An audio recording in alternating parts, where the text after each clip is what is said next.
Hello मेरे दोस्तों।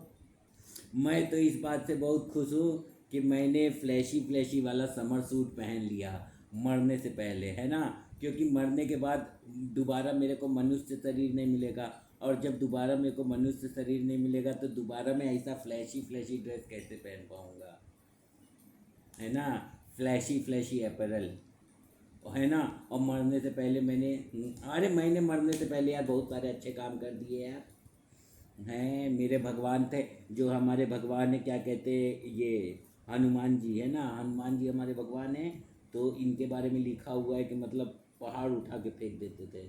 सही बात है। रोम में भी ऐसी कहानियाँ हैं कि हरकुलस किसी किसी औरत के गर्भ में देवता ने मतलब जन्म ले लिया, किस लिए, तो राक्षस को मारने के लिए।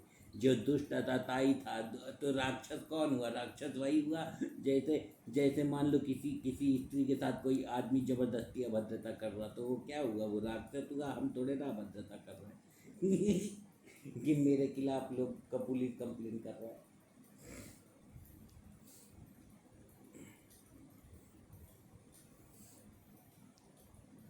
और क्या, और मैंने एक और चीज़ बता दी कि देखो, और क्या, जितने भी पढ़े लिखे लोग हैं उनको क्या नहीं पता होगा कि 12 लाख 3 लाख का 4 गुना होता है। 3 × 4 = 12। ये तो एज पर मैथमेटिक्स मैंने बात की है।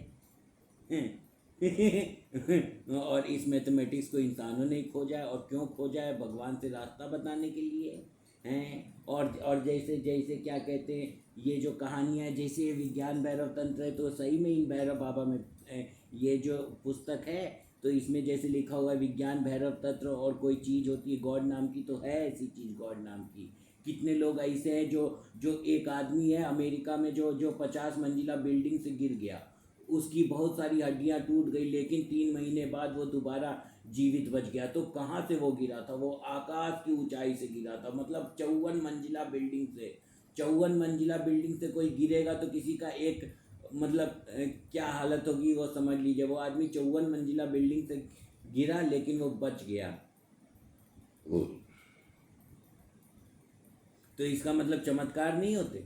किसी किसी की लॉटरी नहीं लगती, किसी किसी की लॉटरी लगती है, किसी किसी के एकदम एक ही दिन में इतना सारा पैसा आ जाता है, लॉटरी लगती है। दुनिया में होता है।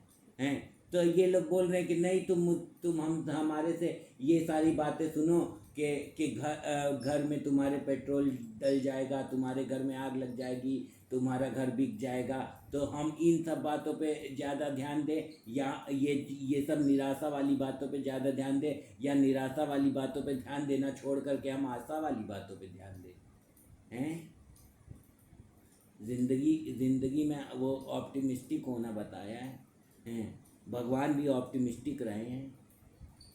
कृष्ण भगवान ने भी 14 साल इंतजार किया था, ये क्या कहते हैं, कंस को मारने के लिए। जब 14 साल के हो गए, जब 14 साल के हो गए, बराबर शरीर में हिम्मत हो गई, तब तब जाके लड़े राक्षस से।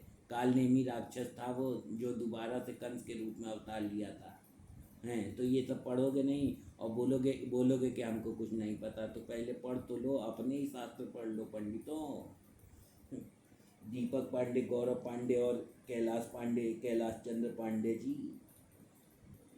मैं तो एक घोषणा करना चाहता हूँ, और ये घोषणा ये है कि जिस दिन कैलाश पांडे जी के छोटे भाई का वो क्या होगा, घर का गृह प्रवेश होगा, उस दिन मेरा बड़ा भाई संजय सिंह, गरीब आदमी, वो अपने ऊपर पेट्रोल डाल के आत्मदाह कर लेगा। और मेरा बीच वाला भाई मलमूत्र सिंह गंदा, वो भी बेवकूफ़ है, चूतिया है। और विजेंद्र सिंह जो गांव के आदमी हैं, उनसे उनको मतलब उनसे उनसे धोखा खा रहा। बताओ, गांव के आदमी से ही तू, शहर का पढ़ा लिखा लड़का, धोखा खा रहा, और तू बोल रहा है कि मैं बहुत तेज हूँ। क्या तेज है? अगर तेज होता तो 2000 से लेके साल 2000 से लेके 2022 तक का तेरा सारा पैसा, 10,84,453 रुपया जो उन्होंने अपनी ले बेटी की शादी में खर्चा कर दिया, वो तेरे को नहीं दे देते हैं? सब चूतिया, सब मेरे ही घर में बसा हुआ है। घर परिवार बाहर सब अपने गलती कर रहा, अब मेरे को बोल रहा है कि मैं चूतिया हूँ, मैं चूतिया हूँ। मैंने तो भाई ऐसा इन्वेस्टमेंट किया कि हर महीने बिना कुछ काम किए मेरा 6,000 रुपया बन रहा था उस समय भी। हे राम। ये मैंने आज कैलकुलेट किया, तब मुझे पता चला कि 2012 में अप्रैल में मैंने ज़मीन खरीदी थी, तो 3 लाख रुपए की थी, है ना। और उसके बाद वो ज़मीन पड़ी रही, तो अब जैसे 2024 में वो ज़मीन 12 लाख की बिकी, तो फिर मैंने हिसाब लगाया कि 12 साल में 9 लाख रुपया हुआ, तो मतलब कितना रुपया सालीना हुआ, तो सालीना 75,000 रुपया हुआ। सालीना 75,000 रुपया कम है, एक 2 व्हीलर स्कूटर है।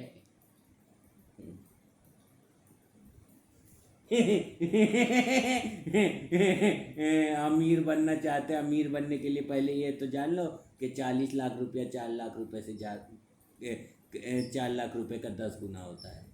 बोल रही हैं हम लोग अमीर बनना चाहते हैं, न मैथ है न कुछ है। इस जन्म में सब मनहूस लोगों ने अपनी शक्ल दिखाई। मेरी तो शक्ल अच्छी थी, लेकिन मेरे आसपास जितने भी लोग थे उनकी शक्ल बहुत मनहूस थी।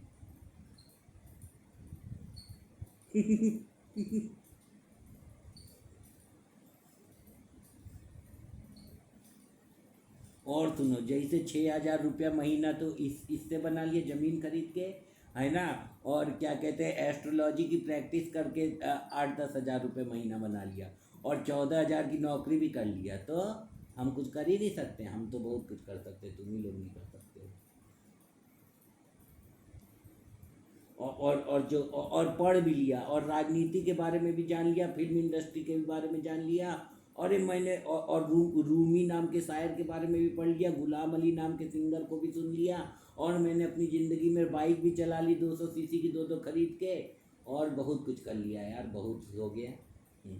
तबला भी बजा लिया, गिटार भी बजा लिया, जो जो ज़िंदगी में इंजॉय करने वाली चीज़ें थी अच्छी अच्छी, वो कर लिया मैंने।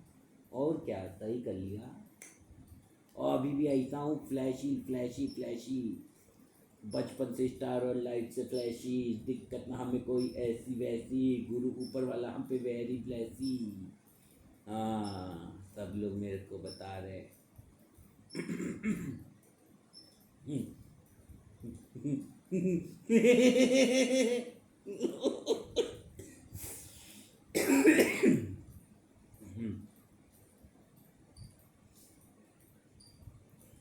मैंने कुछ गलत नहीं बोला। कैलाश चंद्र पांडे जी पार्षद बने हुए हैं, राजनीति के बारे में कुछ भी पढ़े ही नहीं है। आपको पता है, राजनीति तो ऐसी चीज़ है जहाँ पे जवाहरलाल नेहरू जो भारत के प्रथम प्रधानमंत्री थे, और वो उन्होंने सबसे पहला जो भाषण दिया था उसमें बोला था कि मैं प्रधानमंत्री नहीं हूँ, मैं प्रधान सेवक हूँ।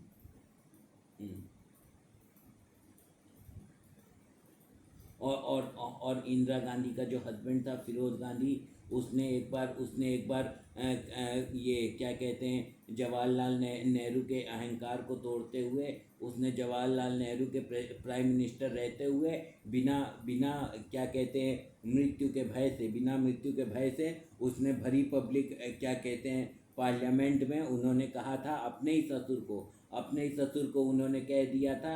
फिरोज गांधी ने अपने ससुर को कह दिया था कि डेमोक्रेसी मतलब लोकतंत्र एक खंबा बन गया है, और उस पर एक कुत्ता पेशाब कर रहा है, और वो कुत्ता कौन है, वो कुत्ता प्रधानमंत्री जवाहरलाल नेहरू है। तो जवाहरलाल नेहरू को ऐसा भी सुनना पड़ा, प्रधानमंत्री होके उनको ऐसा सुनना पड़ा, और वो भी किससे, अपने ही दामाद थे।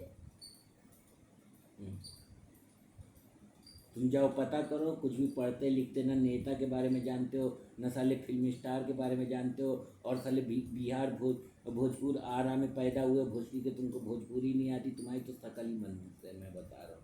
तुम लिखित में ले लो मेरे से। क्योंकि यहाँ कानपुर में लोग भोजपुरी गाना सुनते हैं।